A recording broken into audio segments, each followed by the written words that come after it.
Let me welcome everyone to this, as Ron mentioned, is the beginning, the overview of a series of panels we're going to do on Richard Nixon's domestic initiatives.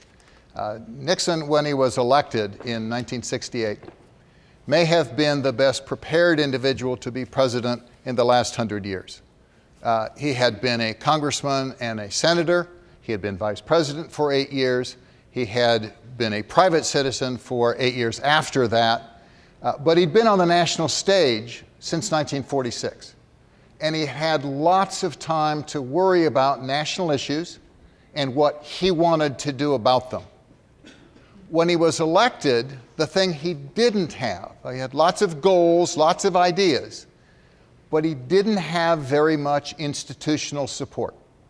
The Congress had been in the hands of the Democrats since 1932, and 80% of the congressional staff throughout that time were Democrats. The law firms in Washington were all Democratic. The think tanks that existed in those days were all Democratic. It was a Democratic city. There had been people in the Eisenhower administration, but it was an older group, and when Richard Nixon lost to Jack Kennedy in 1960, the Republicans left town. So President Nixon had lots of ideas and lots of efforts to undertake, but he was going to have to do them with a very limited team out of the White House. Our story today is to describe how that came about, how policy making in the executive branch changed in the course of the Nixon presidency from cabinet government, where your leadership is in the cabinet and they propose policies the president approves and then they execute, to White House policy making, where the White House generates the policy decisions and the cabinet, while they have input, executes. And that's the story here today. We have with us 4 members of the Domestic Council, 4 former associate directors, 40 years after we were founded. And I'm just going to give you their names now. They're going to speak after I'm through and give you a little insight, an overview into 3 topics. Next to me is Jim Cavanaugh. Next to Jim is John Whitaker, and then Dick Fairbanks. And they're going to talk about healthcare, environment, and energy, but give you a snapshot later on in the program. And I'll introduce them far more formally when we get closer to them. What we're going to start out with, though, is President Nixon's first approach on the White House staff to domestic policymaking. And we're going to deal with these 5 individuals, and we'll end up with domestic policymaking. But for now, we're going to start with Bob Haldeman, who was the President's Chief of Staff. Bob may have been the ideal Chief of Staff. Absolute control over the President's schedule and his reading, absolutely non-ideological.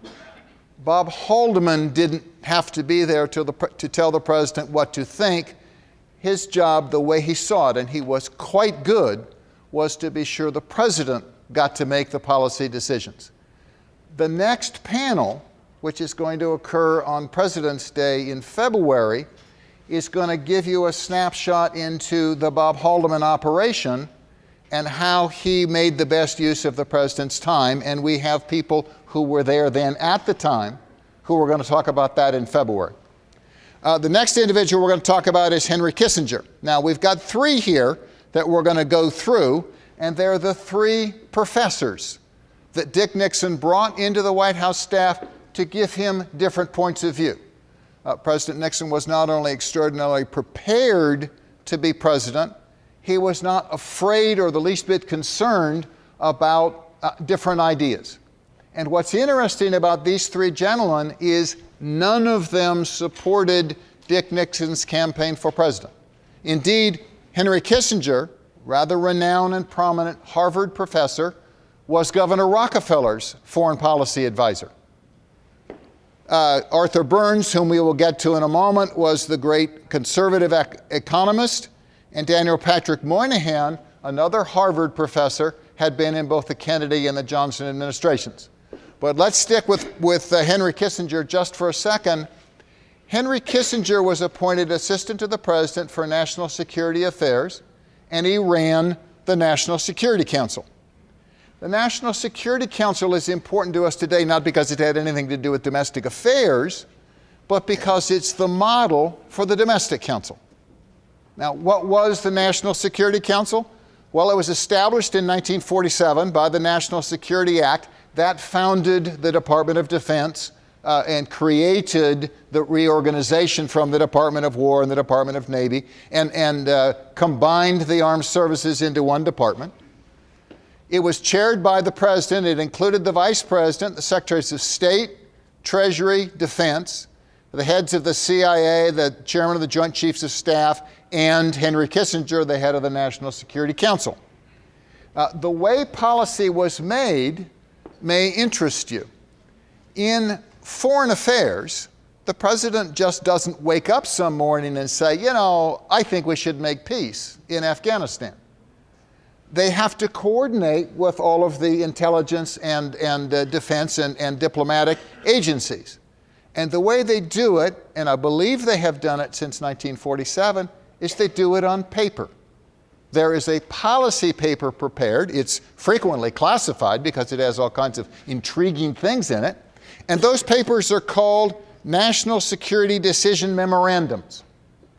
And when there's going to be a formal review of policy, these NISDMs are prepared with input from all of these relevant people.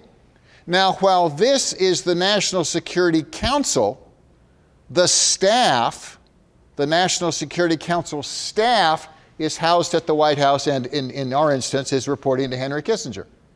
And these memos were concerned with about four things. A succinct issue statement, what are we writing about, what is the foreign policy issue? The action forcing event, which is, why must I decide now? In Richard Nixon's case in particular, he was extraordinarily well known for preserving his options. And there was no sense in expending presidential authority and energy unless he had to. He didn't want to make decisions unless he had to make them because he wanted to preserve his flexibility and his options. So the second thing is, what are we up to? Why must we decide this? Options for consideration. What are my alternatives on this topic? And then recommendations from relevant officials. Now, the officials can be insiders or outsiders, but the president really didn't care what the members of the National Security Council staff thought. Their job was to fairly and fully present the views of the relevant officials, so the president was told what the options were and what people thought was what his advisors thought he should do. And frequently on these memos, there would be a series of decisions. You know, your option on this is put in 20,000 troops, 30,000 troops, 40,000 troops, and the president would initial his choice.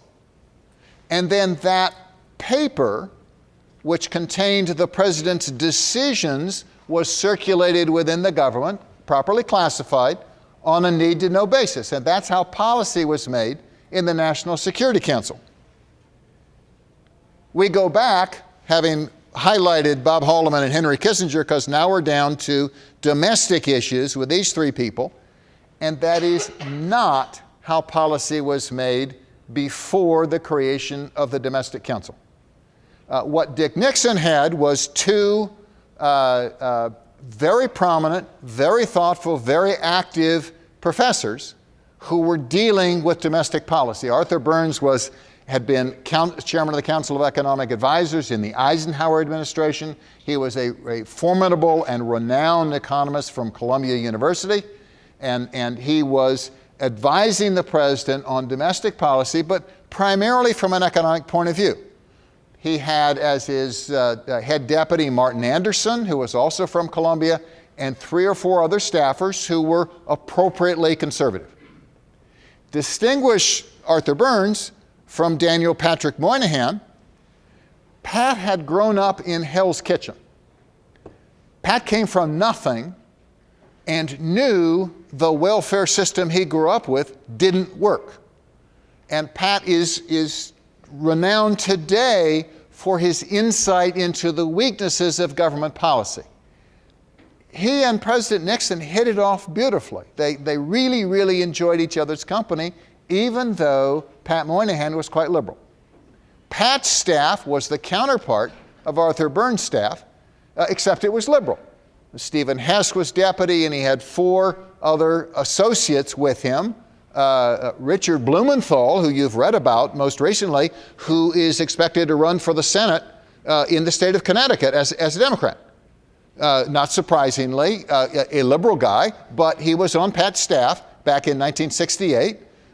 Chris DeMuth, who went on to run the American Enterprise Institute. John Price, who now runs the Federal Home Loan Bank Board in Pittsburgh.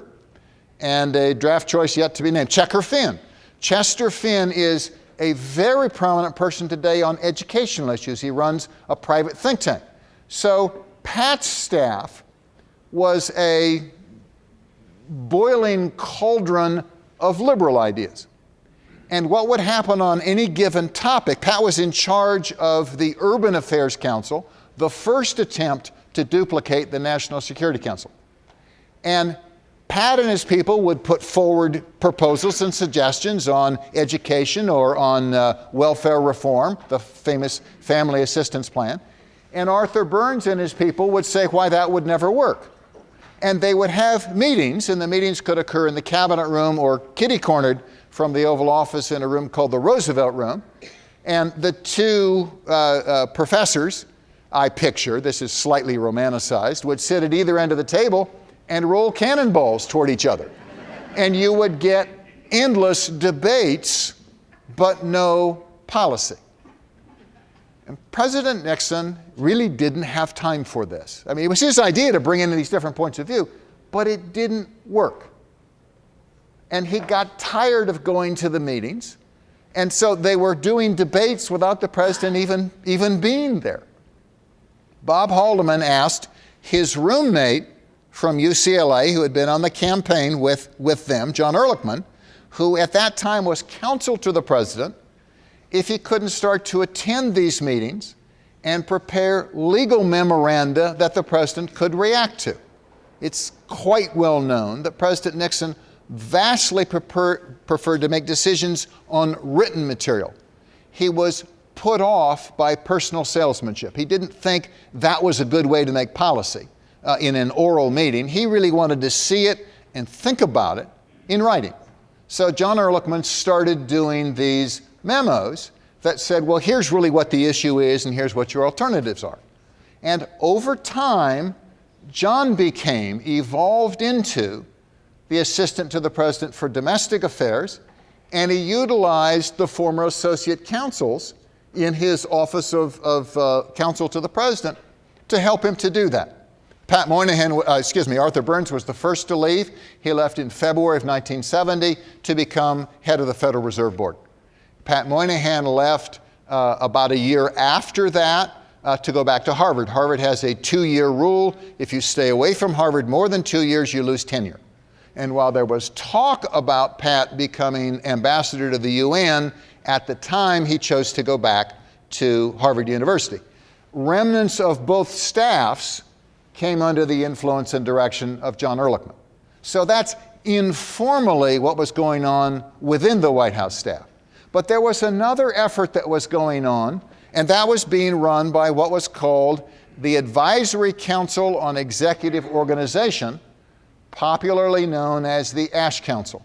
The Ash Council's obligation to the president was like the Hoover Commission under President Truman, to take a look at the organization of the executive branch and make it function better. And the Ash Council consisted of 5 very, very prominent and talented individuals. Roy Ash was president of Litton Industries. You remember Litton was headquartered right here in Beverly Hills. By the by, they put me through law school. I worked for them each summer, so I feel very fondly about Litton Industries. George Baker was the dean of Harvard Business School. John B. Connally, former governor of Texas. This is his first exposure to Dick Nixon. Frederick Capel, the former CEO of AT&T. And Richard Paget, the president of Crescent, McCormick, and Paget, which was a very renowned consulting firm. So you had these 5 prominent individuals tasked to look at the executive branch and modernize it. In fact, not much happened. It was appointed in 1969, in April of 1969, but nothing happened until the appointment of Walter Thayer, president of Whitney Communications, to be special consultant to the president. And he was appointed in June of 1969, and he hired the executive staff of the Ash Council. Murray Cameron was director. He was from Booz Allen and Hamilton, a consulting firm. And Andy Rouse. Andy was a deputy assistant director of the old Bureau of the Budget at the time, but he had come from Arthur D. Little, another consulting firm.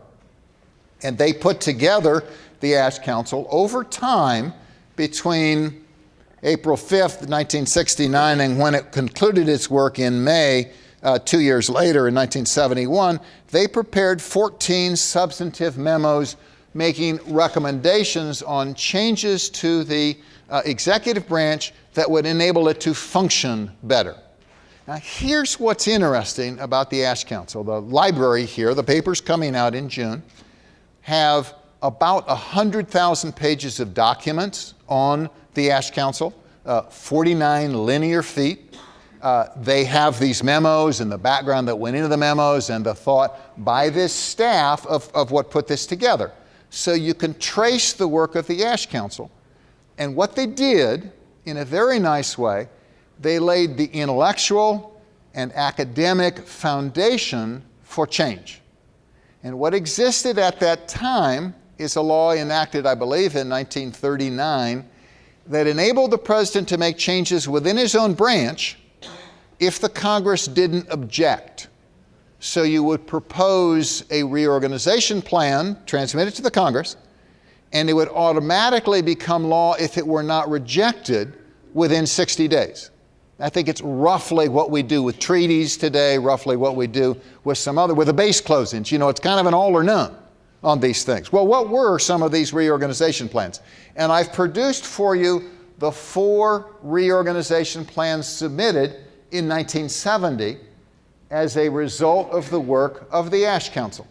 And the first one, submitted in February 9th of 1970, created the Office of Telecommunications Policy. It consolidated into the White House, into the Executive Office of the President, the responsibility for reviewing and staffing the President on making decisions on telecommunications.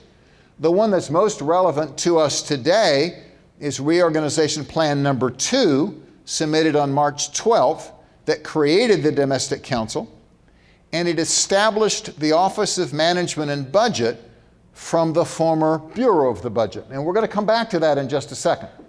But the 2 others that were submitted in 1970, number 3, submitted on July 9th, created the Environmental Protection Agency, which is, of course, near and dear to my colleague's heart.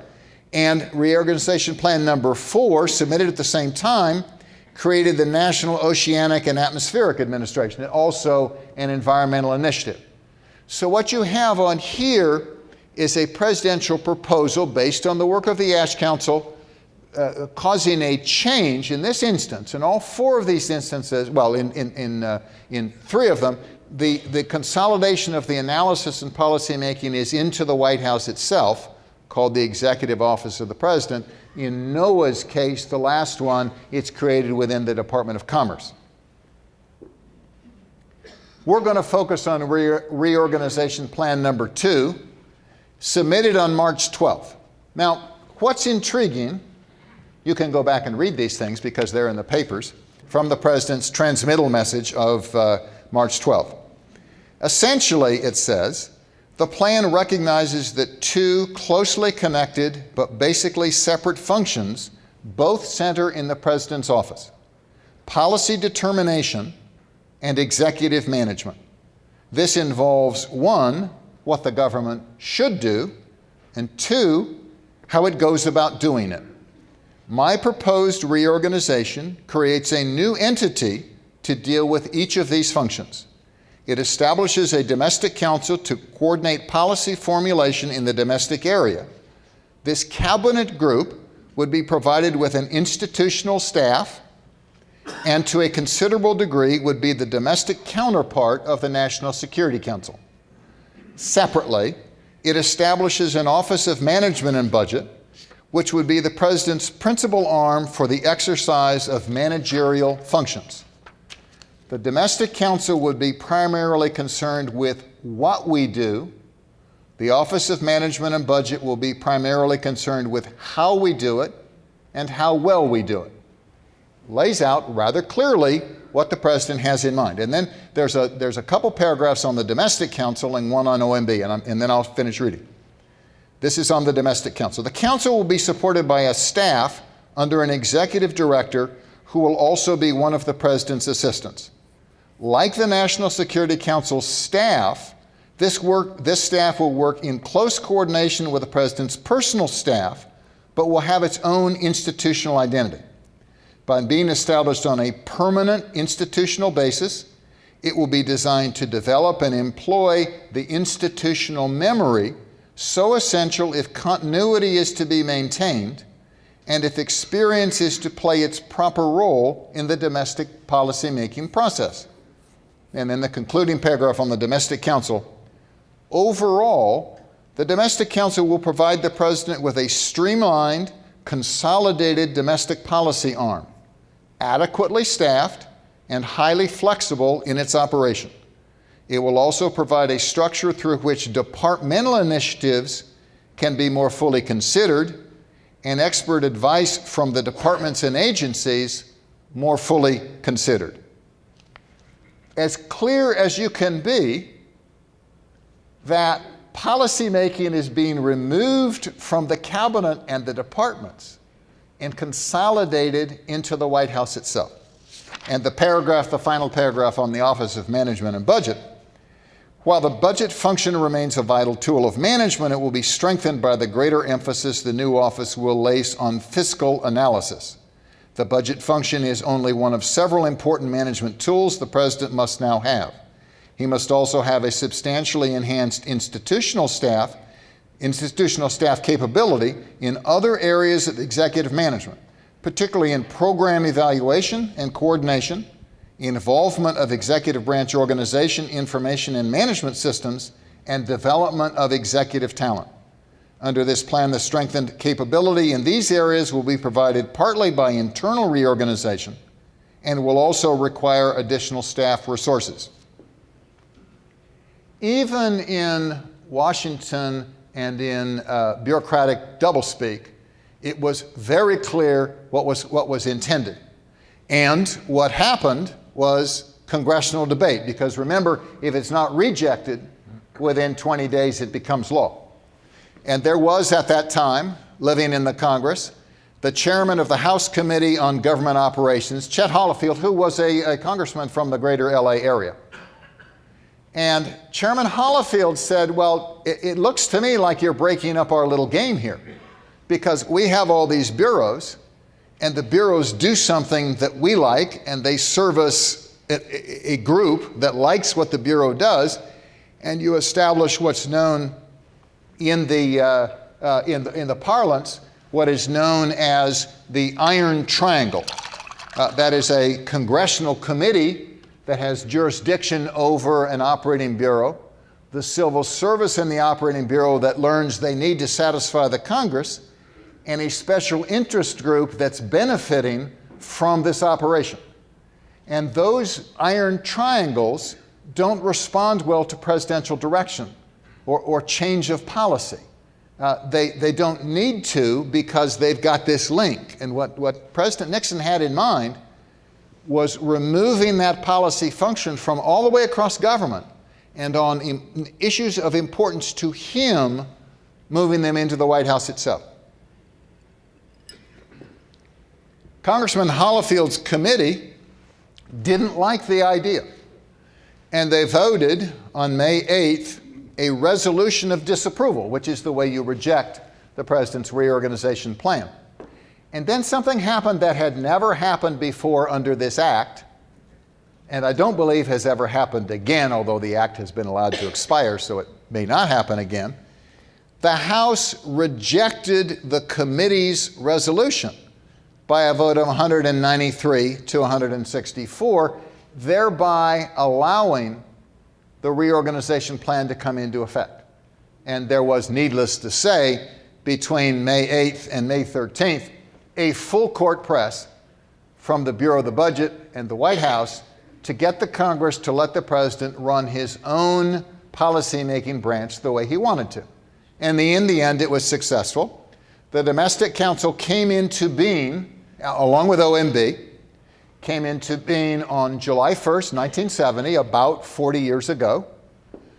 And the council itself, chaired by the president, includes the vice president, 9 cabinet secretaries, tend to be the domestic secretaries, and the director of the Office of Economic Opportunity. You'll remember at that time, it was Don Rumsfeld. So that's the newly created Domestic Council, which, with all respect, almost never met because it had such a diversity of interests. But the staff, just like the counterpart of the National Security Staff, the staff was housed at the White House, and their job was to analyze proposals for the president. And the significance is shown on this slide. Modeled after the NSC, it coordinated and facilitated domestic initiatives just like the message of March 12th told them it would. And instead of NISDMs, it prepared white papers for presidential decisions.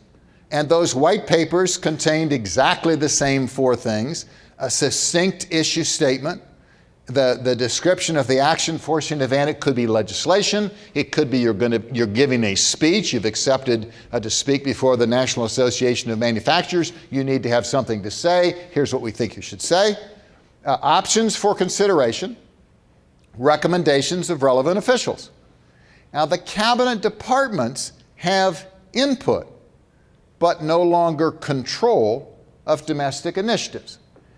And if you put this more vulgarly, which occurred at the time, was a wag who said, you know, if I were a secretary and head of a department, and I submitted a policy proposal to the president, and it couldn't get to the president without a cover memo from John Ehrlichman and his staff, I'd resign. But in fact, that's about what happened. Because what was going on before, and this is go back many previous administrations, the Department of Labor, just to pick something, had a great idea for workplace safety. I'm making this up, but for workplace safety. So they'd prepare the proposal, and the proposal would say, we're going to establish a bureau, and the bureau is going to have this responsibility, and won't we all be great? But they wouldn't mention it to the Department of Commerce, and they wouldn't talk about the impact on industry because their only concern was worker safety. And what the Ash Council had said, and what President Nixon wanted, was to push that initial debate back out into the departments, so they had to talk before it got to the president. So the president wasn't constantly asked to make a decision that favored one department because it was written by that department and never considered other alternatives. And the role of the Domestic Council staff was to be sure those memos were an honest presentation of the issue, and the president himself got the right to make the decisions. So that's what we came to, but you can see what the difference this made, because the cabinet secretaries no longer were suddenly deciding what they were going to do. The president was deciding, fully staffed, and then he had the Office of Management and Budget that got to oversee how that was being executed. And other people have different points of view, but I maintain that scholars may someday conclude the creation of the Domestic Council and OMB, the consolidation of policymaking into the White House itself, is the foundation for the modern presidency. Now, it lagged behind foreign affairs by almost 2 decades. But it followed that same effort of consolidation, and it's true today. It's true today. Each president has had an assistant for domestic affairs, sometimes more important, sometimes less important, but the facility of analysis has remained. And then there's one other thing that's a byproduct of this. When you start tracing back any national issue, we're going to talk about three today: healthcare, environment, and energy, but welfare or education or any of those issues, you can pretty easily trace them back through domestic council work to the Nixon White House. And then you can't trace it much further, because if you go further, it was out in a department and it wasn't institutionalized and it wasn't rationalized on an even basis across the issue. So you have proposals, but you don't have coordination. So that's what we were about. We were the young and the free. We were not public figures. We were not sent out to go in front of the camera to explain what was going on. We didn't really want people to be able to reach us, to lobby us, except people within the government to prepare proposals. But our job was to become experts in any given subject matter so that written materials could be forwarded to the president to be sure he was the one making the policy decision, that it was executed. In short, Bob Haldeman's ideal on domestic affairs. 3 more slides. Perhaps one of the reasons that our domestic council became so influential and such a success on policy initiatives, I mean, it didn't always pass, but the president's proposals today look very well thought out and very astute, even if they weren't adopted. One of the reasons has to do with John D. Ehrlichman. John, as the head of the domestic council, was open to new ideas. And the domestic council staff was protected from outside influence.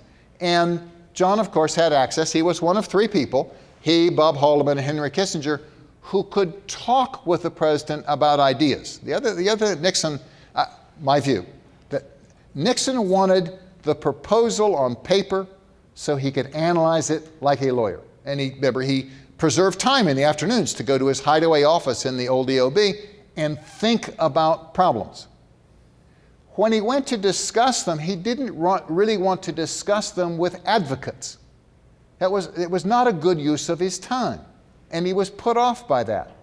But he discussed, if you peruse the tapes, he discussed them extensively with people that he trusted who didn't have an ideological point of view, but could help him to come to a decision. And that's John Ehrlichman brought it. The original deputy was Ken Cole, and the original associate directors, Lou Engman, Ed Harper, Bud Krogh, Ed Morgan, and John Whitaker. John's here with us today. He's the old man of the group. Bud and Ed were both associate counsel in John's counsel's office, and they came with him. And I would add this because this is the danger you have when you have spokesmen who were there.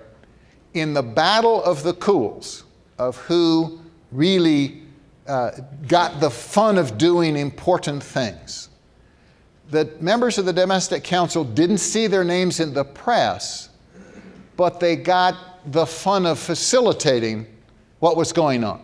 And it was a highly respected, highly professional staff. The second term was Ken Cole as director in the beginning, and 5 other associate directors: Jim Cavanaugh, who's with us today, Michael DeVol, Dick Fairbanks, who's with us today, Todd Hullen, and myself. So you have 40 years after the domestic council was created, 4 at least, of the original team. Now, we have to add, because we're fair, there was also the Office of Management and Budget, and remember, they're responsible for execution. And they tended to be older. They tended to be business types under President Nixon, at least. And they tended to be financial. I mean, if you were running an operation, you wanted chief financial officers watching and evaluating how operations were being run. So out of fairness, the original director was George Shultz, who started as Secretary of Labor and then headed OMB, and then he went over to run the Treasury. Cap Weinberger, and then Roy Ashe, who's credited for inventing the whole thing. backed up by a couple of very, very prominent deputy directors, Paul O'Neill and Fred Mallock. Now, that concludes my role was to deliver us from cabinet government to domestic policy making. And now we get to hear from my three colleagues, Jim Cavanaugh on healthcare, Dick Fairbanks on energy, and John Whitaker on the environment. And I get to pick up my notes because I'm going to really introduce them. These are not public figures, but very, very prominent people. Jim has a Bachelor of Science from Fairleigh Dickinson University and a master's and a doctorate degree from the University of Iowa. And he was teaching at the University Medical School when he was attracted to come to work as Deputy Assistant Secretary at the Department of Health and Education. And from there, he was brought over to the White House staff, the Domestic Council staff, in January of 1971, and he became Associate Director for Healthcare. At the end of the Nixon administration, he became Deputy Chief of Staff for President Ford, and he served under Dick Cheney. And then when he left the White House after Ford's presidency ended, he took a job with Allergan, which is a local company here. The head of Allergan is on the Nixon Foundation's board here today. And Jim became his top assistant. Allergan at that time became purchased by by SmithKline and Beecham.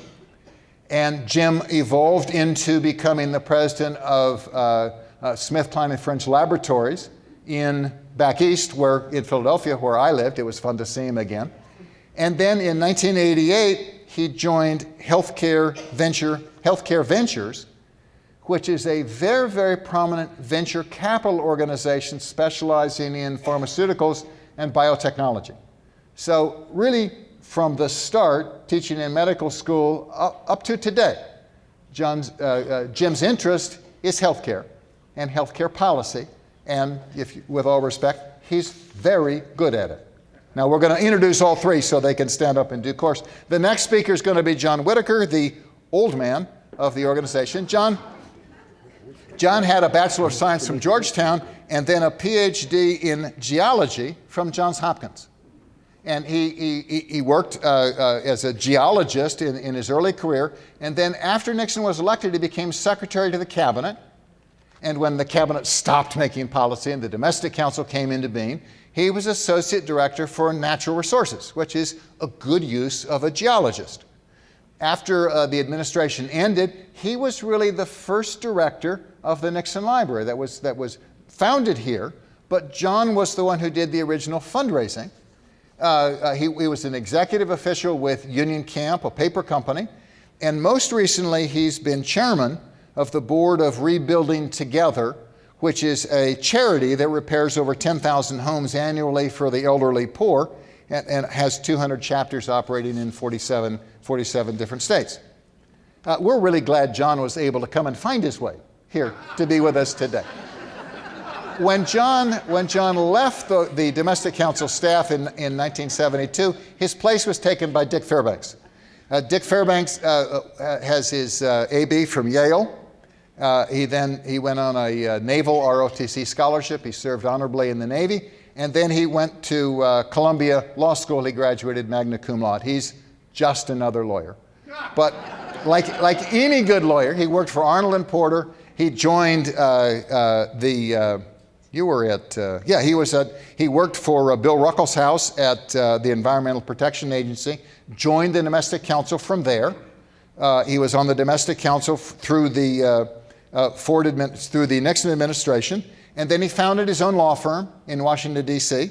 He came back into service under President Reagan. He was Assistant Secretary of State for Congressional Relations, and then he was appointed the rank of ambassador and was a special negotiator for the Middle East peace process. And he became then an ambassador at large under the Reagan administration, went back into the practice of law.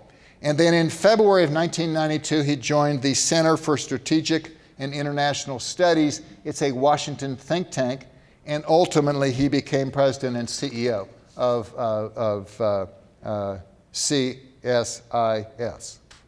See, I did that with notes.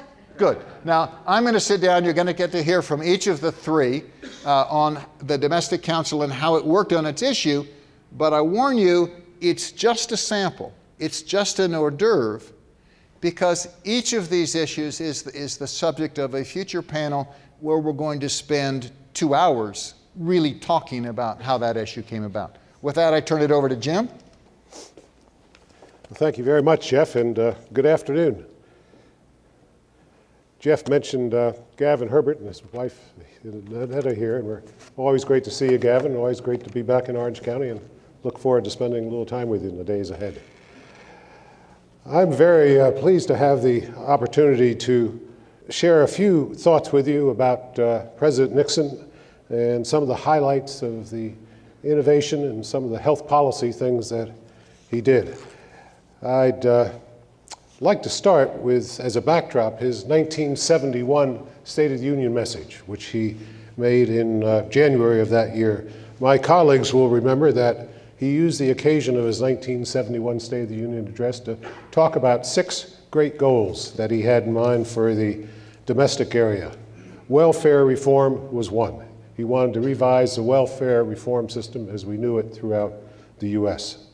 He wanted to work on full prosperity in the economy, particularly as we transitioned into a peacetime economy and a peacetime environment. He wanted to restore and enhance our natural environment, which you'll hear a little bit about later this afternoon. He wanted to strengthen and reform state and local government, and his primary vehicle to do that was through revenue sharing. And he wanted to complete the reform of the federal government and eliminate some of the departments and agencies, take 12 cabinet positions, move them back down to 8. So those were 5 of the 6 goals. The 6th goal was what he wanted to do in the field of healthcare. And his 6th goal, as related to health, is actually number 4 here. And out there, he outlined the key things he wanted to do. Comprehensive health insurance for those who needed it.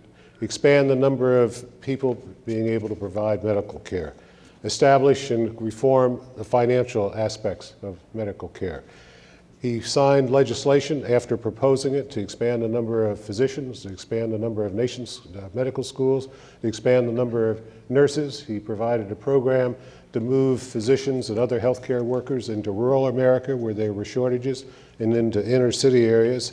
He established health maintenance organizations, was the first person to actually recognize health maintenance organizations, patterned after a conversation he actually had with a Californian by the name of Edgar Kaiser back in the late 1960s. And out of that, the whole health maintenance organization grew.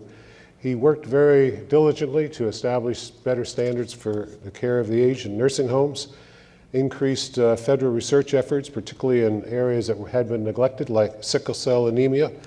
And he established the National Health Education Foundation to alert people on ways in which they could better care for themselves and do such things as do regular blood pressure screening, which back in the 60s and 70s, high blood pressure was actually known as the silent killer because many Americans didn't realize they had it and weren't being treated or medicated for it. And he, working with the National Heart Institute and with the Department of Health, Education, and Welfare, established some of the public programs that used advertising and television and magazines to encourage blood pressure screening. And it's fair to say, as you look back on that era with the people being treated today, that it had a factor, an unknown factor, but a factor in extending longevity. In the brief time we have this afternoon, I've just highlighted 2 specific health programs that I'd like just to spend a minute on that highlight the President's interest in these 2 areas. It also highlights the role that the Domestic Council had in moving these 2 areas along. One of the areas required legislation. He proposed a program and it was enacted. The second area required legislation. He proposed a program, there were hearings on it, it wasn't enacted. He proposed it again, and he proposed it a 3rd year, and it still wasn't enacted. If it had been enacted, should have been enacted, we wouldn't have the debacle that we've seen over the last 12 months in Washington regarding this whole debate on health insurance, because the health insurance problem and the health needs of Americans would have been solved 37 years ago. But more about that in a few minutes. The first area that I would talk about and speak about and address is the cancer field. In his development of his State of the Union message in 1971, the president wanted to talk about health insurance and health reform and health financing and health manpower. But he also had a birthday party in December of 1970 for an individual that he'd had a long relationship with, and he wanted to do something special for that individual. So he said, I'm going to toss a birthday party for you, and I'm going to do it at the White House. Do something for you that nobody else can do, at least in 1970. And so he had a birthday party and invited this individual and some of his friends there. The individual had been a founder of the American Cancer Society many years before. And he talked to President Nixon about the opportunities that he thought there existed for additional work in the field of cancer, that there were things going on in molecular biology and some of the fields that needed expansion, that the National Cancer Institute was trying to do it, but they weren't doing it enough. Well, the president, in his own way, made a note of that and passed a note to Bob Haldeman, who passed it to John Ehrlichman, who said, is there anything more that we should be doing in the cancer field? And within a day or two, I had a request about, could I look into this area? And so during the domestic pattern that we had set up, the domestic council, we were in touch with the secretary of HEW, who was then Elliot Richardson, and the director of the National Cancer Institute, and the president's science advisor, and other individuals, and came together with a program that, yes, there would be some opportunities. We prepared a decision memorandum for the president, and went to the president. And within a day, I hadn't received an answer, but I did get a knock on my office door about 3 o'clock one afternoon, and there was a fellow that introduced himself to me by the name of Bill Sapphire, who happened to be one of the president's speechwriters and passed away about 6 months ago after having a 27-year career as a columnist with the New York Times. Bill said he had just been with the president down the hall, and that the president, he was helping him prepare his State of the Union message, and the president wanted to include the Cancer Research Initiative in the State of the Union message that he was to deliver 2 days later. And Bill said he had prepared a little language, and could I give it a look? And I did, and made a suggestion or two. And that Friday evening, the president went before the Congress to deliver his 6 Great Goals speech. And the next day, the New York Times, in their own inimitable way, had the 6 Great Goals buried on the last page. But on page 1 was the Cancer Initiative. It's remarkable in that many years it's been referred to as a war on cancer.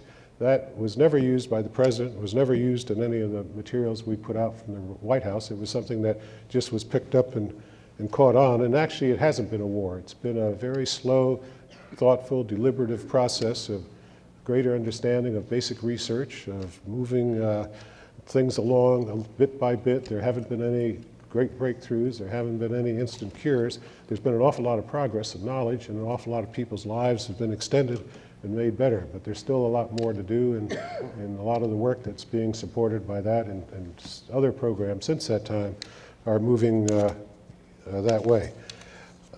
There was a lot of debate in the Congress. Senator Kennedy had a bill to take the cancer effort outside of HEW and establish an independent agency. The president was against that, and most of the health and scientific organizations were against it. Some of the organizations in the cancer field supported it. The House Health Committee was generally against it. The Senate Committee, which Senator Kennedy chaired, obviously was for it. We had a great debate for 6-7 months between the White House and the Senate on the substance of that bill. Senator Kennedy took one position, the House took another. We tended to side with the House.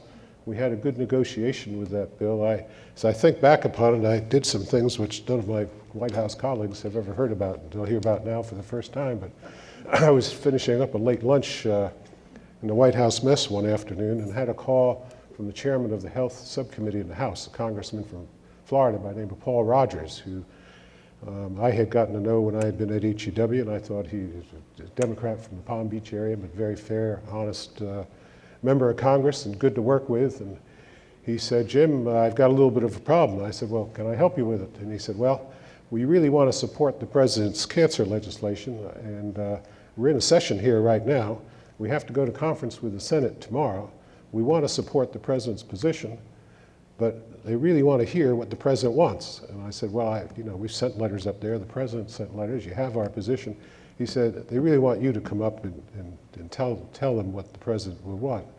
And I said, well, Chairman, it's such a thing as executive privilege, and I don't know that I am in position to do that. And he said, well, let me put it this way. If the president wants his bill, and he wants it the way he wants it this year, I think you ought to strongly consider it. So within about 15 minutes, I was in a car and went up to the Hill.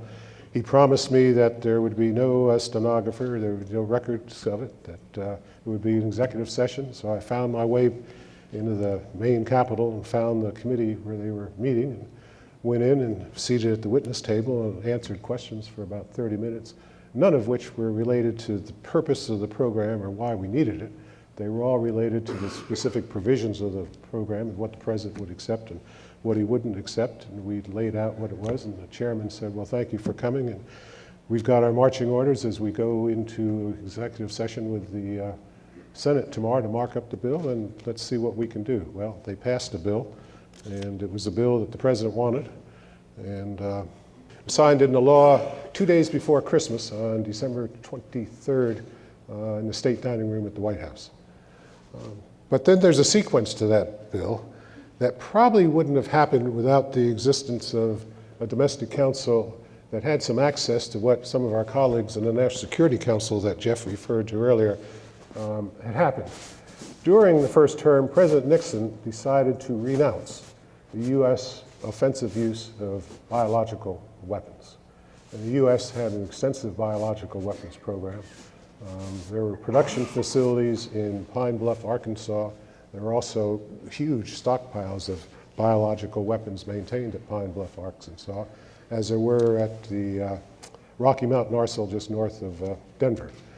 The development of these munitions and the things that they contained were put together by the Army Chemical Corps in a laboratory in Fort Detrick, Maryland, which is adjacent to Frederick, Maryland, about 40 minutes from Bethesda, Maryland, where the National Cancer Institute is, and about an hour and a half from Washington.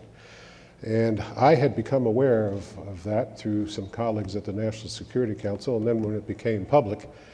And I asked the director of the National Cancer Institute, who, as we had done the work on the cancer initiative, had told me he needed some additional laboratory and they were short on space, whether he thought there would be anything at Fort Detrick that they could use. And he said, well, I'd have to take a look at it. So I called Mel Laird, who was then the Secretary of Defense, and arranged to go out there the following day, took the director with me, and we walked through the laboratories. He said, yeah, I think we could use these. We'd have to change a lot of things because we're in the process of doing things that they weren't doing here. And so we developed a position paper for the president.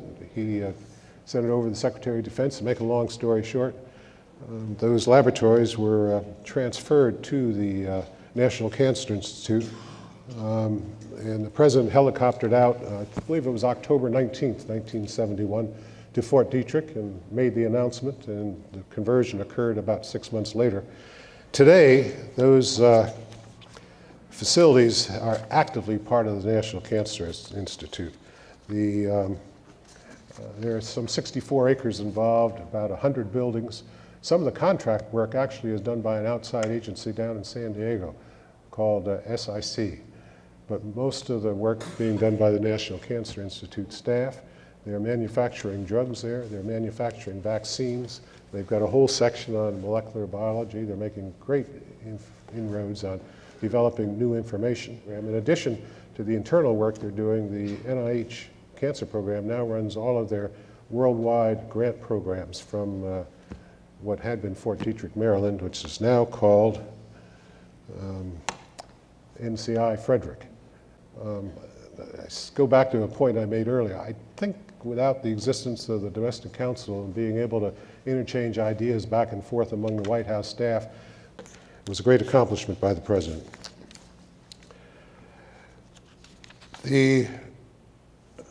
One other comment about this, and I want to move into the second area that Jeff's asked me to comment about.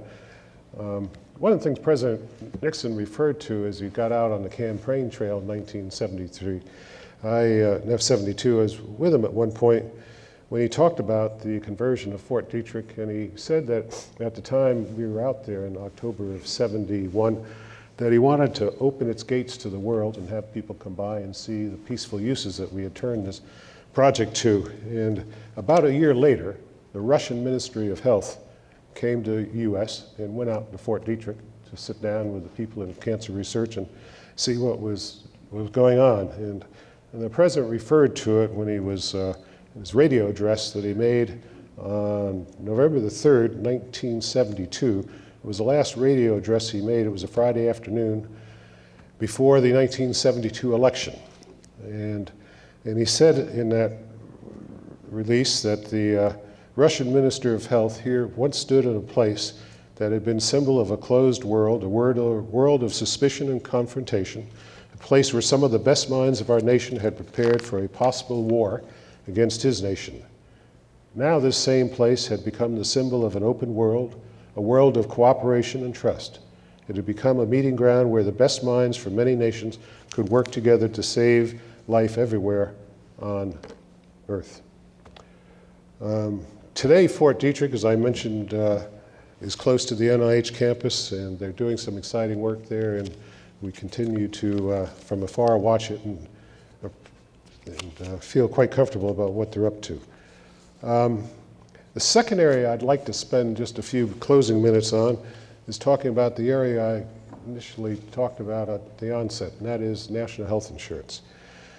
The president, right from the beginning of his administration, had some great concern about health insurance and wanted to do something about it. Now, here is a president that for his career had opposed Medicare.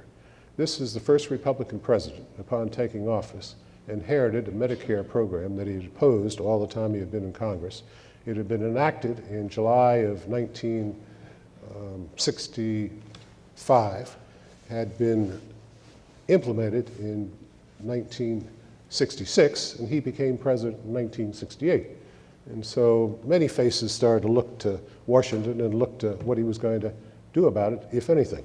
And I might say, at the time he became president and these reviews started to occur, even the most ardent supporters of the Medicare program were amazed at the way the costs had taken off and escalated out of sight, and they watched and wondered what the new president was going to do. Well, other than some of the financial reforms that I mentioned earlier, he put in place, like health maintenance organizations, he decided not to touch it. But he was concerned about the whole area. And he was concerned, as we look back his notes in some of the meetings that I had the privilege of sitting in, concerned about three things. He was obviously concerned about the health issue as it related to the upcoming 1972 election. He was also concerned about it because Senator Kennedy had a very comprehensive, compulsive health insurance bill, not unlike what's now in Washington today being debated. And the president had been opposed to that right from the beginning of his career in the Congress, going back to 1946.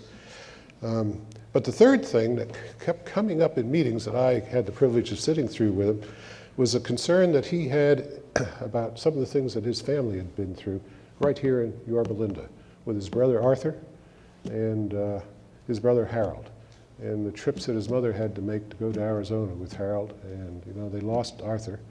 And I remember one day sitting with the president of the American Medical Association. We were talking about trying to get a coalition together to support the comprehensive health insurance bill that the president had introduced. And he started to talk about that and said, there's some reasons we need to do this. And he said, I've been against these programs, but I'm not against a program that takes the best of the medical care system in the United States, combines it under a private approach with a public approach, and if we can piece that together, I'd like to do it.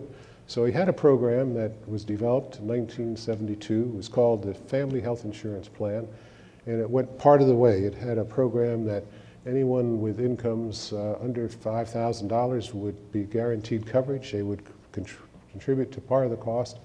Part of it would be carried by the states, and it didn't go anywhere. We talked about it. There were some hearings. He talked about it in the '72 campaign. Didn't move. And then in '73, he decided to take another crack at it, and at that point, he instructed Cap Weinberger. You heard Cap referred to earlier.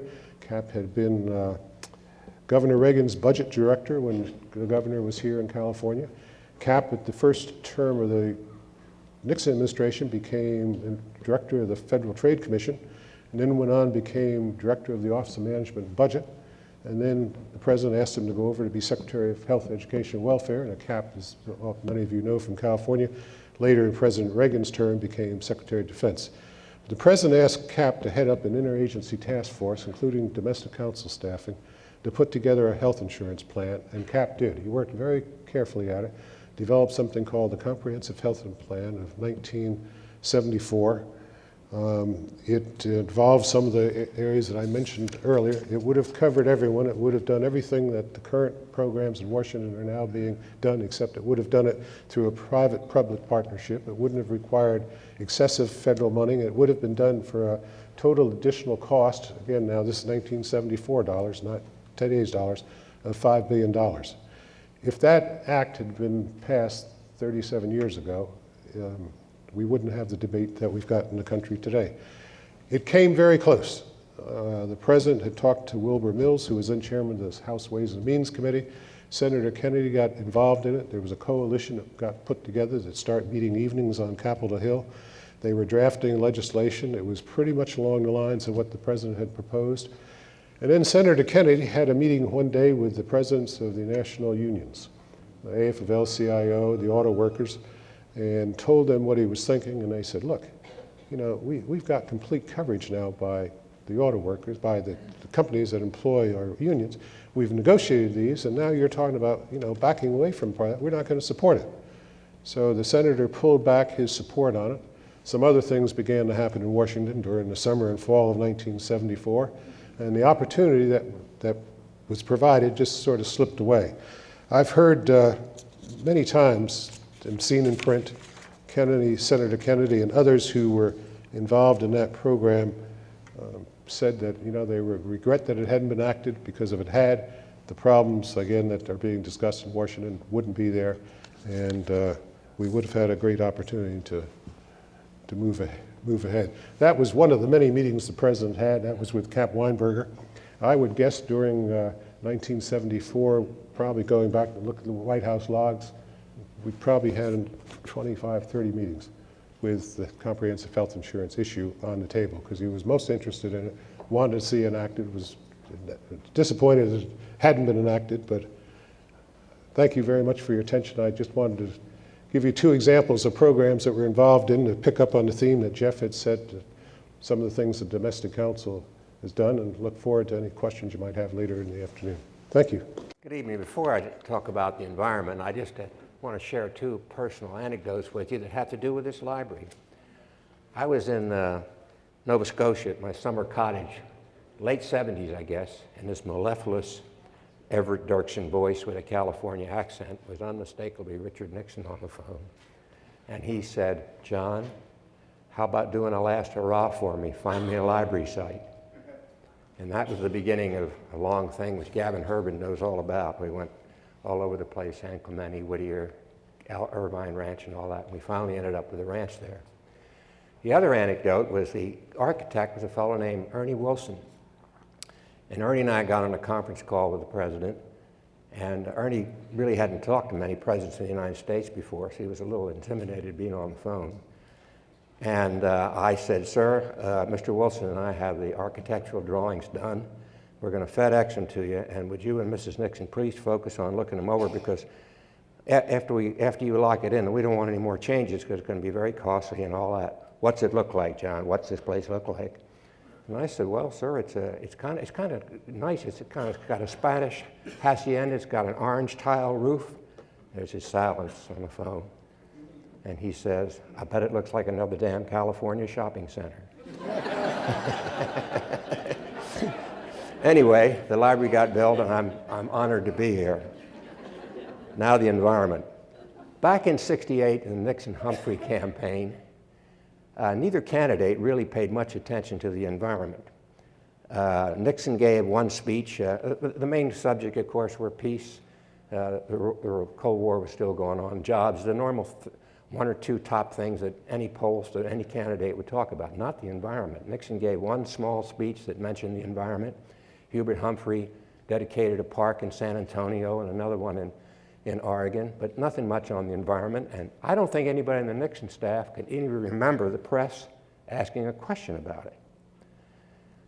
Now, it's hard to believe that 17 months later, after the election, on Earth Day, April 22nd, 1970, there's this huge national outpouring for the environment called Earth Day. The next morning, the New York Times headline said, quote, "Millions join Earth Day to Earth Day observance across the nation." And the Washington Post said, "Earth Day stirs the nation." Now, how did all this frenzied reaction that was going on, what did the White House do about it at that time? Well, the cabinet went out and made a lot of speeches, just like the congressmen were doing, speaking all over the place. The White House staff did a cleanup, picked up all the styrofoam cups on the Potomac River there, and we got a wire photo shot for it. But that was it. But RN was silent on the issue. As a matter of fact, I was pushing hard for him to have an Earth Day proclamation. Believe it or not, on that Earth Day, we had a proclamation that said National Archery Week or some damn thing like that. It had nothing to do with the environment. And the reason RN was quiet about it was first of all, he'd already done a message to Congress with a very substantive message to Congress on this stuff, and he also felt this proclamation was a bit of grandstanding. And then he also worried about the cost of the environment, which nobody was talking about at that time. So there wasn't much doubt about it that on Earth Day, Nixon took a political licking. Walter Cronkite said, quote, "Earth Day crowds predominantly young, white, and anti-Nixon." Dan Rather characterized the White House attitude on Earth Day as, quote, "benign neglect." Well, how did all this happen? Well, you can trace it in the polls. If you go back to May of 1968, and ask the question, is this or that important? National security and jobs are always number 1 and 2, like they still are for the most part. But only 1% of the country said that they thought Earth Day was important. Yet on May of 1970, 25% thought it was the most important thing. It was right up there just behind national security. Remember, the Cold War was going on then, and jobs. A terrific spike in the polls that our White House pollster said he'd never seen anything like it. Why did this happen? To this day, nobody really knows. Certainly Rachel Carlson's Silent Spring was a thing that started to get it seeping into the conscience of the Navy, of the nation. Another thing was probably affluence. This was getting beyond the point where we were dealing with the bread and butter kind of issues that came and the booming economy that started after World War II. People could begin to worry about things that weren't right up front in their lives, and that there was a lot of advocates, a lot of reason for that, for them to think the environment was important. And in journalism, there was a period there after Earth Day when almost every day in the Washington, or the papers, you'd see an environment story, some kind of environment story all the time. It just never stopped, never stopped. Then science was a big thing. Science about things you couldn't see. Clean air and dirty air. Radiation, metals, radiation, chlorinated hydrocarbons, whatever that was.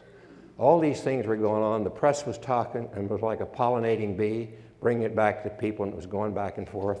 These are some of the reasons, although I've never really put my finger on it, what it was that made the environment spike so in the polls, but it certainly did.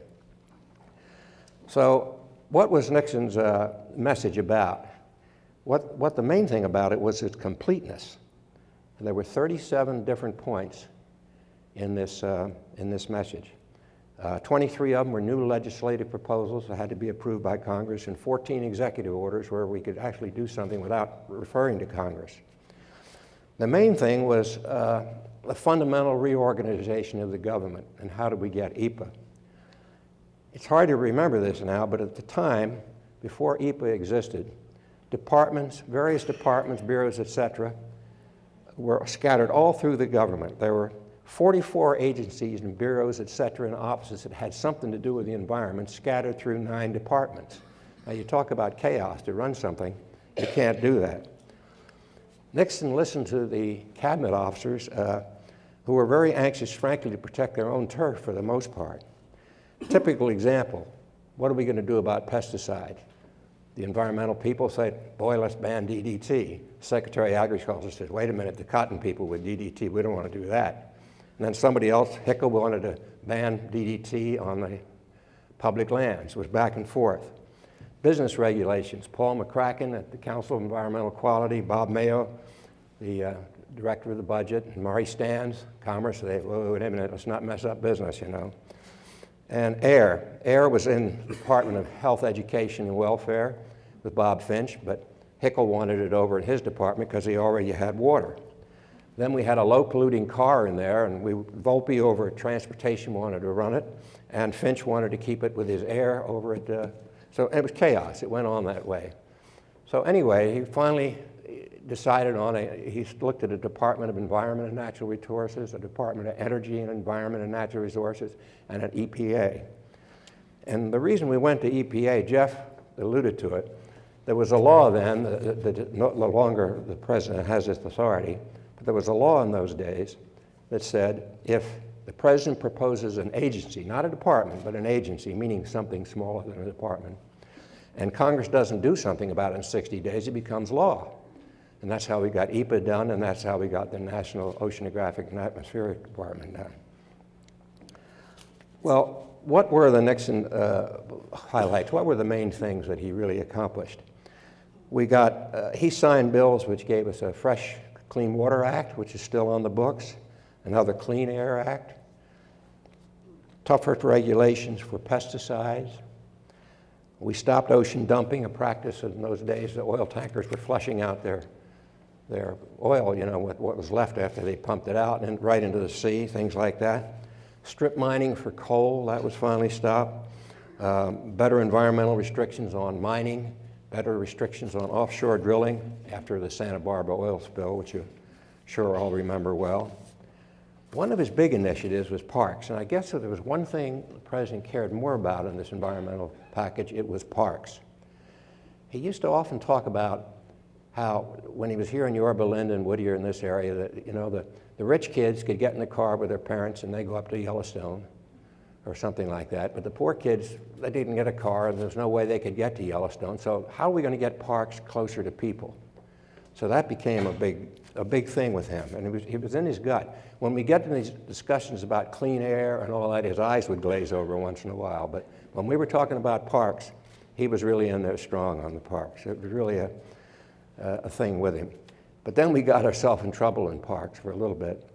Wally Hickel came up with a proposal which basically said, Mr. President, we got to buy more national parks, but why should one generation pay for these parks? We'll let all the generations in the future pay for it. So let's have a long-term bond system to finance it. So Nixon was attracted with this proposal. So he told Bob Mayo at Budget and John Ehrlichman, see if you can work a deal out. Well, that's the way it worked. And the trouble was, months later, we're sitting in the State of the Union, and we hear Nixon say, I shall propose new financing methods for open spaces and parklands. Ehrlichman and I looked at each other. It wasn't in the last one we set up to Camp David the night before when he was working on his State of the Union. He had obviously put this in himself, but we had never been able to figure out a way how to finance this thing. So that was kind of a problem. What were we going to do about that? Well, the answer was something called the Property Review Board, and it was really quite a system. The General Services Administration kind of buys and sells things for the government. But when they're trying to take property away from somebody, they don't have a lot of political clout with the cabinet. And the Department of Defense in particular had enormous amounts of acreage.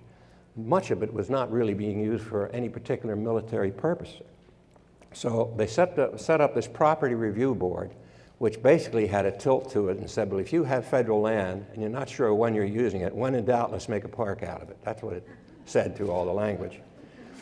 And they put Bryce Harlow in charge of it. I don't know if any of you remember the name Bryce Harlow, but he was a very wonderful, you know, White House staffer under Eisenhower and later under Nixon. And putting his name on this thing kind of made the cabinet officers realize this is real clout, you know. So, but even so, Bryce had to draft a lot of letters over to, particularly Mel Laird. We'd say to Mel, give us X. He had all kinds of land over there in the Department of Defense. And we get a memo back at thick of the justifications why they had to keep it for World War VI, you know. And anyway, so then they'd write another letter. But the net result was Nixon created 642 parks worth millions and millions of dollars out of federal land, and they're closer to people. It kind of did the best he could to satisfy his thing about the poor guys who couldn't go up to Yosemite, to the point where he wanted to put a subsidy to go to the Golden Gate Bridge, not Golden Gate, but the New York City Park, right outside of New York. He wanted to put a subway subsidy in there so the 25 cents could be given to the poor kid to ride out to the park. Well, bureaucratically, there was no way in God's world we could figure out how to do that, so we finally talked him out of it. But that's how strongly he felt about that. So one more, all these decisions weren't done on scientific option papers, you know. One I remember in particular was the returnable bottle. The idea was the federal law, like many states and cities right now have, you take the Coke bottle, you pay another nickel, and you get the nickel back when you take the bottle back, et cetera, et cetera, et cetera. So he calls me in there with Ehrlichman, and he says, I'll try to reconstruct the conversation. He says, how many jobs involved in this? And I said, well, there's about 6,000 people that lose their jobs because we're going to make a lot less bottles. But, you know, Mr. President, there's about 6,000 people who are going to get jobs because they're cleaning the bottles, they're transporting them, and all that. John, the 6,000 that lose their job, who's going to tell them, you or me? Well, I felt kind of politically dumb. Here I was like an inside the beltway guy talking this way. Then the next statement was astounding. He says to Ehrlichman and me, he says, you know those beehive hairdos that women are wearing now? He didn't use the word beehive, he called them anti-gravity hairdos. And I'm thinking to myself, why are we talking about hairdos in the middle of this bottle conversation? But you know, I'm just an aide to the president, so I keep my mouth shut. And he's going on, he says, you know what's going to happen? He says about Wednesday, those girls, those ladies all go to the hairdressers, and they get their hair fixed up. And now it's Friday afternoon, and they're getting a little worried because they're going to a dinner party Friday night, but their hair's starting to come down already, and they're mad and kind of angry to start with. And plus that, they're in the station wagon, and they're picking up their kids, and the kids are screaming in the back seat. And then in back of that, there's all these bottles rattling around back there. These bottles, and he says, damn it, he says, you're just going to call them Nixon bottles. We're not going to have it. And to this day, there's no environmental, no more legislation that way. Well, anyway, I think this, the legacy of what Nixon left is only a bureaucratic way to say it. He institutionalized the environment. An analogy would be this. People don't talk that much about the environment like they did at the time of Earth Day. But I don't know, it's kind of hard to say. You take Social Security, for example. You don't hear people talking about Social Security much, but if you mess with it, bang, right away you hear about it. It's the same with the environment now. So he institutionalized it that way. So just in closing, I would say and I think I'm fair and say this, he had a record equal or better than Theodore Roosevelt or any president of the United States when it came to the environment. Thanks very much. A few who are left here. I have to tell you that the reason that I'm last is that energy came last in the Nixon administration. You may have heard Jim Cavanaugh talk about the 6 major pieces of the 1971 State of the Union. You didn't hear energy in there. No United States president had ever said word one substantively about the topic of energy until Richard Nixon. Richard Nixon had his first energy statement to the Congress June 4, 1971. Unprecedented, an energy message. He said 2 major things we have to do. We have to find new sources of energy, and we have to find sources that will not pollute, because he had taken to heart the kinds of studies and thoughts and processes he'd gone through that John Whitaker was talking about. He'd internalized this environmental thing as well, set up the Environmental Protection Agency, set up the Council on Environmental Quality, and he had taken it aboard. And I remember we had a meeting just before the annual environmental message, just before he did this energy message, and he had Russ Train, who is the head of the Council of Environmental Quality, in with the president, and the usual suspects, you know, Whitaker and me and us evil staff people. And the president said something substantive to Russell Train, the only time I can remember this happening. And Russell Train is on the edge of his chair. And the president says, I was down with Bibi Rebozo in Key Biscayne last weekend. And I noticed that almost every car on those freeways in Miami only had one person in the car. He says the roads are getting crowded. We've got to do something to encourage people out of their cars into mass transit. Russ, Train, you go out there and tell them this is a major priority. Train is so excited the president has told him to do something. So he goes running out to brief the White House press, and he says, ladies and gentlemen, President Nixon has asked me to tell you that he was in Florida with Bibi Rebozo, and he found out that 3 out of 4 cars only have one driver.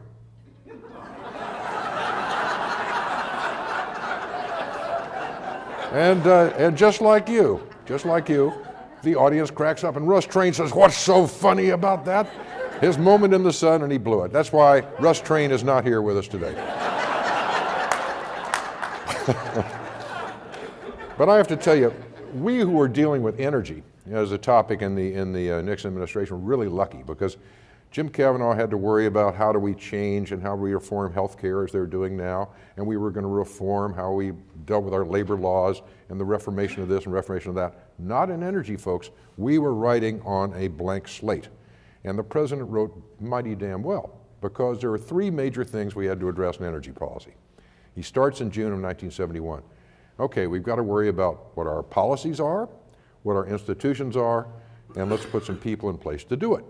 And so you go back and look, which I did, coming out here and ridding myself for this, at the president's energy statements.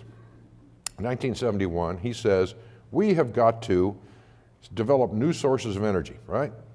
An adequate supply of clean energy. And he came up with a whole bunch of initiatives that we were going to press to do that.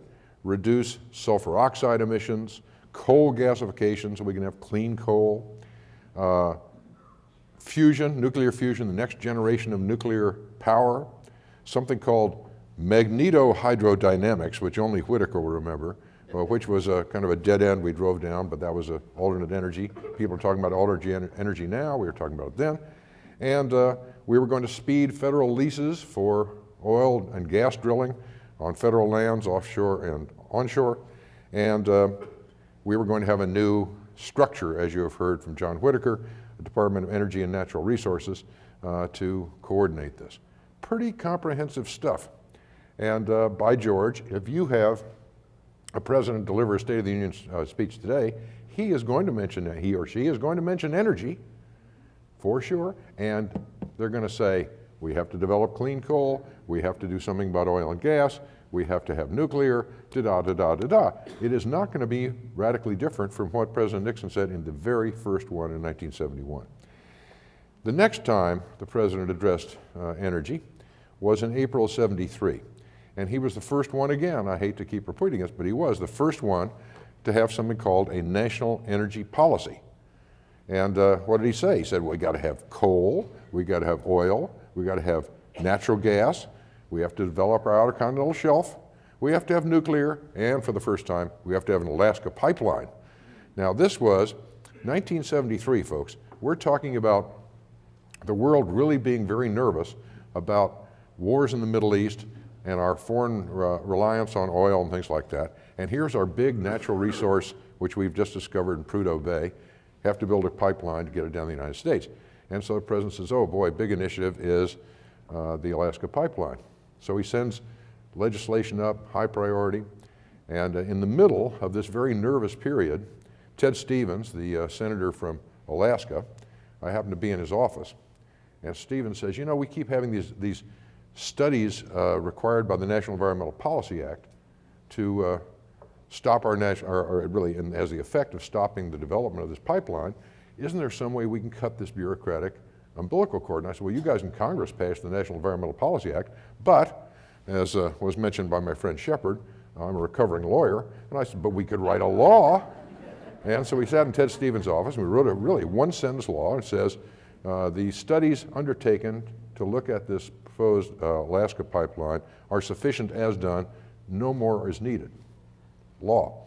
And so Ted Stevens puts it forward, the Republicans basically support it, the Democrats basically don't, go back and forth, and it ends up in a tie, 49-49 tie, broken by Spiro T. Agnew, the only vote he cast as Vice President of the United States. And that's the only reason we have an Alaska natural gas oil pipeline today.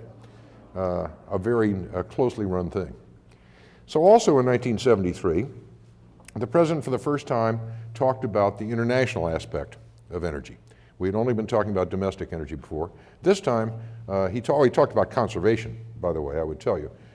People think that that was invented by somebody else. That was a Nixon initiative, lots of conservation initiatives. I won't go into each one. Look them up, I did myself, it's good for you. But on the international, he said we've got to coordinate with OECD, the organization of the rich guys. We have to coordinate with the EEC. EU didn't exist at that stage. It was the European Economic Council, and with the Soviets on various pieces of energy. And then he said he was going to set up something called the Oil Policy Committee, and that was not something in the Interior Department. It was not something that was going to be assigned in the future to the Department of Energy and Natural Resources. This was in the Treasury Department under George Shultz and his deputy, Bill Simon, and that's where he put the coordination of the Oil Policy Committee, because it had the international implications. And Henry Kissinger started to play in the energy game. Henry didn't even know what energy was. He couldn't spell it when we started this. And I remember Ehrlichman sent me to a meeting with George Shultz and Henry Kissinger to talk about where we were going to go in this international stuff. And we started talking about some very highly classified things. And I'm a poor domestic guy. I mean, I had a security clearance to read the newspaper in the morning, and that was it. And so I'm sitting at this meeting, and I've never met Henry Kissinger before in my life. I'm sitting there like this, you know, his famous curmudgeon. And so he's in this very, very classified affair. And all of a sudden, it's a little round table, and he looks across the table at me, and he says, "What was your name?" And I couldn't remember. And totally. And so George Shultz leans over. And he pouts Kissinger like this, and he says, "It's okay, Henry. He's sitting in for John Ehrlichman." And Kissinger says, "All right." So I come out of the meeting, go back to my office, and Ehrlichman calls me up and says, "Well, what was that meeting about?" And I said, "I have no idea." I don't know how we lived through those days, but we did. So the president then next addresses energy not very many months later, in the fall of 1973. Now we're in the middle, fall of 1973, of the big fight. Israel has been invaded, we're having a Middle East war, Arabs cut off the oil, we go into crisis mode. So the president comes out with an energy crisis speech, and he has one of my all-time favorite lines. He says, "We have an energy crisis, but there's no crisis of the American spirit." But then he says, we are going to, he asks everybody, doesn't require it, asks everybody to turn down the thermostat, says you're healthier at 65 to 68 degrees anyway, and asks them, he doesn't require a federal mandate, please don't drive your cars faster than 50 miles an hour, and we're going to go to daylight savings time all year round and some things like this. And one of the reasons he said we really have to worry about this is that our unemployment rate is just about to cross 4.5%. Wow, that was really tough. Can you imagine that high an unemployment rate? That would do drastic things. So everybody thinks Jimmy Carter invented this whole thing about put on your sweater, turn down your thermostat, lower the speed limits. No, Richard Nixon. But Richard Nixon didn't have this feeling of malaise in the country. He didn't make everybody feel badly. He says, we don't have a crisis of spirit. We're going to get through this. A little bit of help from everybody, we'll be great. And so I think the whole feeling that President Nixon put across, the way he addressed it, not just the substantive initiatives, but the way he presented it and his own personality in selling it, made him a very interesting juxtaposition with President Carter a few years later. Now, one other thing that he had in that speech, perhaps the most famous single phrase of Richard Nixon in energy policy, was toward the end of the speech, he said, "I propose, just as John Kennedy challenged this country to go to the moon in 1 decade, I challenge this country to get rid of our dependence on foreign oil 100% by 1980. I challenge you, I'm going to call it Project Independence." Okay? Now, us staffy guys writing all these option papers for the president, writing drafts of the speeches, as we send them over across from the old executive office building where our office was, across the little alleyway over to the West Wing, we would send our drafts over. They would come back with this phrase, Project Independence. And we would cross it out again because we had no idea how to cut off all oil imports by 1980. This is 1973. And it would keep getting put back in. So finally I called up Haldeman and I said, Bob, how in the world does this keep getting put back in this speech? He says, the old man's putting it. I said, he gets to. It was personally done. Richard Nixon says, we got to challenge the country. And he was right. I mean, we didn't know how to do it substantively, but the idea of focusing people's minds on how important energy was and worrying about oil imports and that kind of thing, we didn't solve the problem. Every president since then has said we got to cut off or reduce or whatever in some way oil imports, and we haven't gotten there yet. But the fact that we're trying, we're moving in that direction, keeps it at the top of the agenda and means it's important. Well, I could go in for a few more hours because I like this energy stuff. I worked with John Whitaker on the environmental things as well, but energy was so much fun, and it was so much, it was such an exciting time to be part of it because we're writing on this blank slate. We knew it was incredibly important, and it wasn't going to go away. So if you look back, I said at the start, we were going to talk about policy and institutions and people. Well, we get to people. We were going to set up something in the White House to focus on energy. And Mel Laird had come over from the Defense Department at this stage and had become counselor to the president. And so Mel Laird says to me, we've got to create a new little policy office here in the White House. We had an energy subcommittee of the Domestic Council, but we decided we needed a greater focus on that. Had brought in a guy named Governor Love of Colorado. And so Laird says, let's set up something and we'll call it the Office of Energy Policy. And I said, we can't do that. He says, why not? I said, because just last week we got rid of the Office of Emergency Preparedness, OEP, and no bureaucrat will understand if we have a new OEP tomorrow and we'll mess ourselves up entirely. He says, all right, wise guy, what should we call it? And I said, Federal Energy Office. He says, done. And so we set up the Federal Energy Office, and at first was Governor Love. He didn't go through the crisis of the oil embargo very well. He was then replaced by Bill Simon, our first energy czar. The only time I remember anybody in our Nixon administration being a czar. It's been cloned a few times in more current times. And so that institution became Federal Energy Office, Federal Energy Administration, then Department of Energy. That's what it spawned. So we didn't have Department of Energy and Natural Resources, as we talked about, but we had the Department of Energy growing out of the initiatives that we set up. But the policies were the right focus all the way through, continue to be. The institutions were foreseen by President Nixon, and the focus that he had put on the institutions have followed along as they should have, because they were right in my view. And the people have changed, but the kinds of people that we have today are a very different group of people that we started with. When we started worrying about energy policy, who could we turn to? We turned to the President's National Science Advisor. We turned to the National Science Foundation. We turned to the Council on Environmental Quality. And then, of course, the Secretary of Interior, as John Whitaker said, who was later number 2 in the Department of Interior. The Department of Interior had a bureaucratic interest here, and agriculture had one here, and that kind of thing. That never works.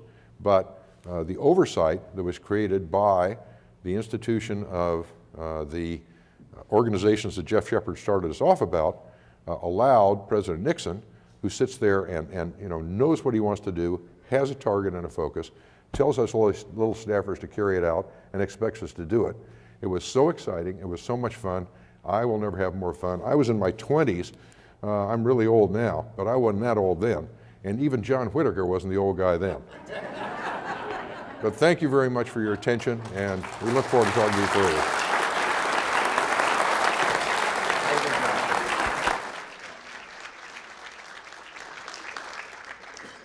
What a walk down memory lane. This started 40 years ago. As you know, the papers are coming out in June, 42 million pages of presidential documents. We have documents from the Civil War, and we can tell you what general went where, but what we don't have is interviews with the generals afterwards about why did you do that and how did you think it worked. And we have this benefit because of younger people on President Nixon's staff who can explain what the papers meant and how things came about. And what we're doing, working with the library and an oral history project, is putting together panels now to talk about policy development and what was attempted under the Nixon administration and its effect. This was the introductory panel. We expect to have panels roughly monthly on these and other topics. I hope you will join us. Thank you very much.